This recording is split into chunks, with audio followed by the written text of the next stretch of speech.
Today, we're going to dive into a pretty powerful and personal story. It's a journey into those internal struggles that, let's be honest, a lot of us face in private. After the world gets quiet. This is all about what happens when the lights go out and it's just you and your own mind. So this is where it all starts. It's a scene we all know, right? The day's over, all the noise and distractions just fade away, and you're finally by yourself. And that's the exact moment the stage is set for that internal monologue, the one that can be our biggest comfort or our toughest battle. And this is when the real fight begins. It's not about what's happening outside anymore. It's about those voices inside that just pop up when there's nothing left to drown them out. And boy, they do not like to be ignored. All right, Section 1. So, what exactly are these thoughts that show up in the quiet and the dark? Let's take a closer look at what they're really trying to say. At the heart of it all is that relentless inner critic. You know the one. It's that nagging voice of self-doubt that just chips away at your sense of worth, telling you that you're not good enough, that you'll never ever measure up. It's like a constant internal attack. And underneath all that criticism, there's this really deep fear of being abandoned. That little voice insists that any love or care you get is just temporary, that eventually everyone will leave and you'll be all alone. That fear is the fuel for the whole negative cycle. Okay, so let's get into Section 2, because this internal struggle, it isn't just a nighttime thing. Let's explore how this war inside the mind shows up during the day and just how exhausting it really is. This really just lays it all out, doesn't it? It's that classic split between the public you, the one with the smile plastered on, and the private reality that comes out when the mask is off. One is a performance for the world, the other is the truth. So what is this truth made of? Well, it's a whole storm of insecurities and doubts. It's that sinking feeling that you're falling behind, especially when you're scrolling through what look like these picture-perfect lives online.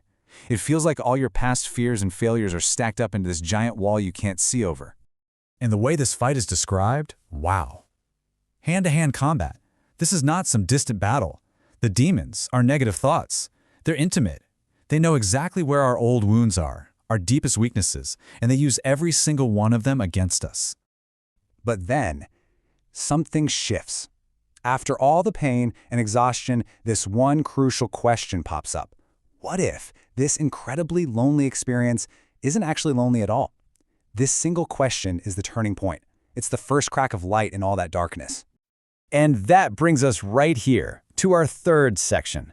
This part of the journey is all about what happens after that question is asked. It's about building up the courage to take that very first step towards something real. This is a total game changer. It's a complete reframing of what vulnerability even means. That inner critic tells us that asking for help makes us weak, makes us small. But the real breakthrough is realizing the exact opposite. Admitting you can't do it alone is actually an incredible act of bravery. And that one act of bravery, that moment you admit you're struggling, it just throws a door wide open. It lets you step away from the performance of being okay and start moving toward genuine connection, toward something real.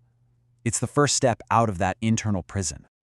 This leads us perfectly into Section 4, where the story pivots. It goes from a personal struggle to a collective message. The journey inward now starts to turn outward, toward other people.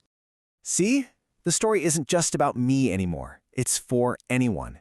Anyone who feels like they're just fighting to take the next breath, who is just so tired of pretending, and who desperately wants to believe that things can actually get better. This is a direct message to all of us. And this is the core message, the anchor of this whole section. A simple, powerful reassurance that whatever you're going through, you are not alone in this darkness. And it goes even further. There's a promise of support. It's a message from someone who's been there, telling you that yes, somebody else out there really does care. This builds on that idea of solidarity. It's not just one person helping another. It's the realization that we can all stand together in the same storm. It's a shared fight, a shared human experience. And here it is, the final powerful declaration of hope. It's not a guarantee that it'll be easy, not at all, but it's a firm belief in our collective resilience, a belief that we can make it through because we don't have to do it all by ourselves. And finally, we're at our last section, Now, this isn't about some happy ending where the struggle just disappears. It's about a new strategy for facing it, a commitment to keep fighting until dawn, but this time with new tools and a totally new perspective. So where does the strength come from now? It's a mix, really. The pain is real, for sure, but so is hope, so is healing. And you know what? Sometimes just making it to see another day is a huge victory. Strength is in the process, not just the final outcome. So what does this new mindset look like day to day? Well, it's an active process. It's about consciously holding on to hope, even when it feels impossible. It's about finding those tiny little reasons to keep going. And yeah, it's about continuing to fight back against that destructive inner voice. This is such a powerful image of endurance. The fight continues through the night, but now the focus is on the horizon, on the promise that the dawn is coming. It's a beautiful testament to resilience and the simple, profound power of just holding on. So we'll leave you with this question to think about.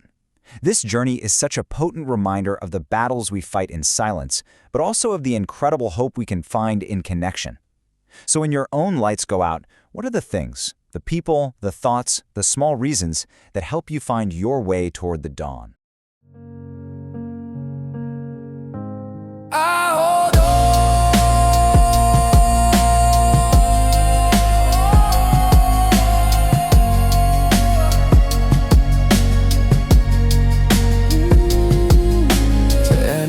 Listening and feeling what I feel, you're not alone, your pain is valid, what you're going through is real. But so is hope and so is healing, so is another day.